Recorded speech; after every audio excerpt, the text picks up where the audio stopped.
What is up, guys? Today, I'll be showing you how to write code to use serial input and output on the Raspberry Pi Pico. By the end of this video, you'll be able to write a program like this that lets you see the output from your Pico, as well as send it commands over serial to reset it, enable and disable pins, and more. Getting readable output from your code is an extremely important part of debugging. Without an idea of what state your program is in, you might as well be trying to read the mind of your microcontroller, which can be frustrating. Instead, to communicate with the Pico, we're going to use an FTDI RS232 cable, like this one. RS232 is a physical layer protocol responsible for carrying the UART protocol, or Universal Asynchronous Receive and Transmit. We're going to hook up our FTDI cable to the UART0 bus on our Pico.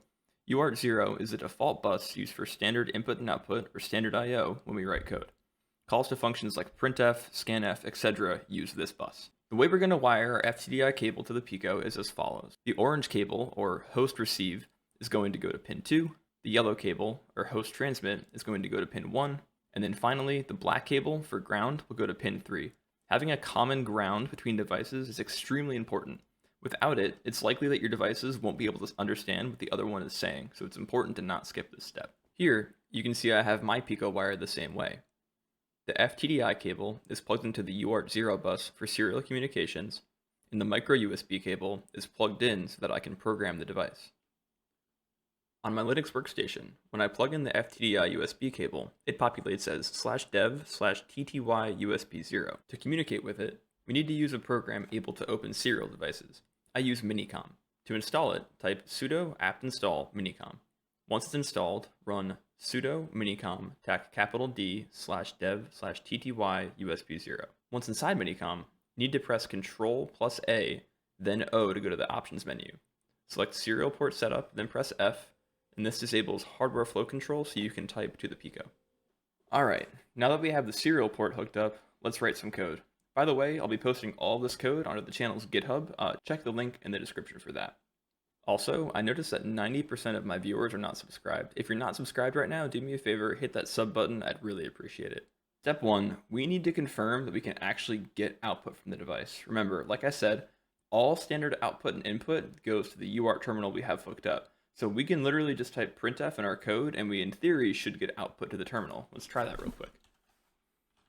So first we need to init all the standard I/O. And then we can type printf, some code, and then we're going to sleep a little bit so we're not blowing up the terminal. So let's make that. And again, we're using the build environment here that I've done in previous tutorials. If you haven't seen that, make sure you go watch it. So we make it, good. And then we need to copy our UF2 file to the Raspberry Pi. Awesome. So now every half a second, we get output to the serial terminal. Great. That means that our terminal is working and we can get data from the Raspberry Pi Pico. Now, let's send data to it. So just like we're doing printf, a standard libc function, we can actually use functions like scanf or gets or otherwise to read data from us. So for this one, what we're going to do is we're going to create a character buffer. Let's call it buffer. And we are going to use scanf. So scanf, for those of you that don't know, is a function that reads in data from the user in the libc library. And it takes a format string parameter. The format string is going to be 1024s, which means it's a 1024 byte long string. And we're going to store that output into the buffer. And then we are going to use printf to just print it back to us. And that'll be our confirmation that we can actually get data into the Raspberry Pi Pico. So same thing, we'll make our code. The code builds successfully. That's awesome. So we'll copy our code in. The device should reset, and then if we type some data, we hit enter, it should show up, and it does. So when I'm typing, I'm hitting enter, and it's coming back to the screen. The problem with this is that you're not seeing the return output from your typed keystrokes, but when I type and I hit enter, it's coming back to the screen via printf. Great. So now we can do input and output. So let's do something fun, right? Let's set it up so that when we send it data, it checks what the data says, and then based on what it says, it does something. So we'll do a program that turns the LED on and off based on our input. So basically, we already have the input coming in. We can do a stir compare of our buffer to some value. So we'll say if our input buffer is equal to on, and that's what this line does. If the stir compare between buffer and on is 0, which means they're the same, we'll do a GPIO put to the LED pin and turn it on. Otherwise, if the stir compare of our buffer is equal to off, then we'll turn it off. And I have to add some extra stuff up here just to initialize the pin. So GPIO IO init LED pin has to happen first, and then GPIO set direction LED pin GPIO out. It's not actually direction, it's dir. And then obviously we need to pound define what does LED pin mean. LED pin is pin 25. So this will basically read in our input. If the input is on, it'll turn the pin on. If the input is off, we'll turn the pin off. Let's try that. Copy the file over.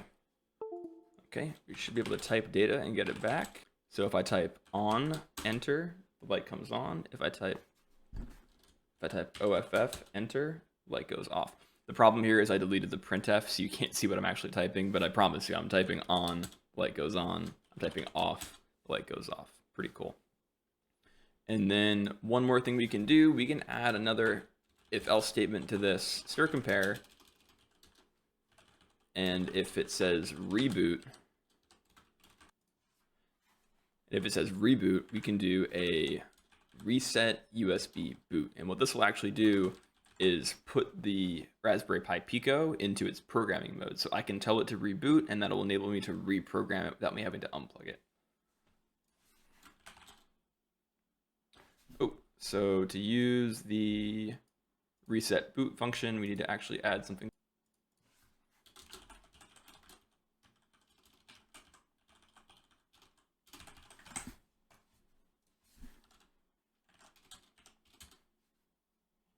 And now, actually, we're also going to add a printf here that'll output our input so we can see what I'm typing. We'll remake this real quick. Okay, and then we're going to copy it over to the device. Okay, we'll copy this. So I'm typing on, light goes on. I'm typing off, the light goes off. And then we reboot it. And we now have put the device back into its programmable mode. Anyway, guys, this is Serial IO on the Raspberry Pi Pico. I hope you enjoyed this. I hope you learned something. If you did, hit like, hit subscribe, drop a comment, and I'll see you guys in the next video. Bye-bye.